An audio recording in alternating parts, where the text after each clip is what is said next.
Hey, I wanted to hop in here really quick and just do a video on 3 top tips for being able to kind of manage this time of year. It's a little bit of this season is a little bit of crazy for some people. Some people love it and enjoy it.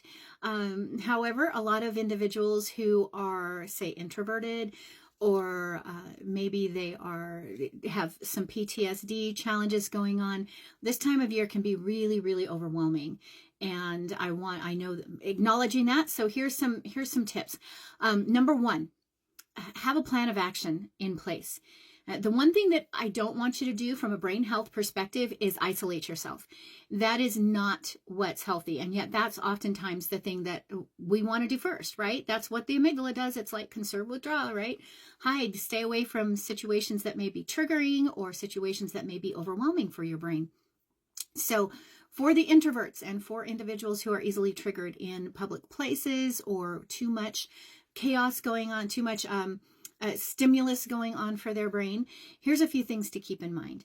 Don't isolate yourself. Do your best to get out and to get out of the house and stay interactive with other people. Just do so strategically. I always talk to people about having that plan of action, right? So what does that plan of action look like?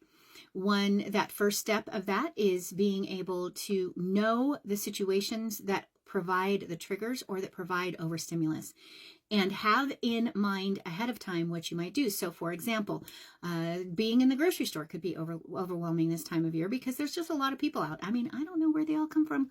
I'm telling you, I know the people in Nevada County have not grown tremendously by population in the last 2 months. However, there are a whole lot more people in the grocery store now than there were 2 months ago. So can you make time? Can you take time to, or schedule your time where you go at a very low busyness time? A lot of things on Google, I love the Google bars now. You can kind of look at the bars of what's the busiest time and what's not the busiest time. Choose the least busiest time, or order the things online. Order your things from the mall or from the store online. However, don't have it delivered. Remember, I don't want you to isolate yourself. I want you to actually get out and breathe the fresh air. So pick it up. Go out and pick it up. And while you're out picking it up, maybe stop by a quiet coffee shop and go meet your closest friend for a quick coffee. Do something that is going to keep you from isolating yourself, because the more you isolate yourself, it's like this snowball effect. So that is tip number one. Tip number two is have that plan of action of what you're going to say or do in a particular situation should you become overwhelmed. So are there certain people that just trigger you, or certain people that the way they talk to you or the way that they say things bother you, or are they just you're an introvert and they're an extrovert and it's just tough for you? Have in mind ahead of time how you're going to handle certain situations in a brain proactive way. So not in a way that you're giving into your brain's hyperactivity in the amygdala, but actually moving forward and taking some deep breaths, which that can be the breathing, that can be part of your plan of action, right? Is that you're just going to do a quick mindfulness moment where you're taking that nice deep breath. You're breathing in through the nose, holding it out through the nose. Really important to do the exhale through the nose. That activates the prefrontal cortex so you can actually think, right?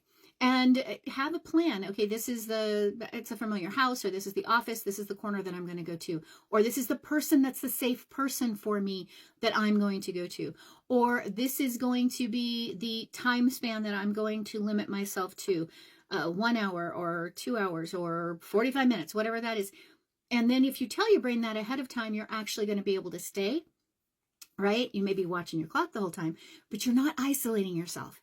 Right? So have that plan of action and what you're going to actually physically do if you get triggered, whether it's that deep breathing mindfulness, or it's taking pause. Maybe it's just literally walking out of the situation, walking into the outdoors, going outside in the garden, and then recharging yourself and then preparing yourself and going back in. So that's two, have that the thought process in mind of what you're going to do in those situations. Right? The third point is really important as well, and that is self-care. Prioritize self-care. in this time of the year. Top points would be good, effective sleep. And I know that some of you out there, some of my followers have challenged with sleep because of the suffering of the CPTSD or other things that cause them to really not have good sleep. Think about ways, really become consciously aware of how you enter into that sleep time, what you do to fall into the deep sleeps, how you can kind of be protective of that sleep time. It may be changing the environment in your bedroom, right? Putting down the technology for a certain amount of time. Some of you might like white noise. Well, you might look at getting white noise machines that are conducive to creating the brain waves that your brain needs for sleep. Right? So these are some of the things that you can do.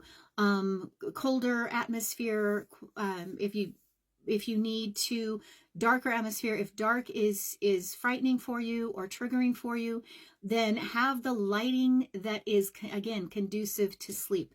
In other words, there are certain lights, softer lights, that help to the brain to relax more, that don't trigger the melatonin quite as much.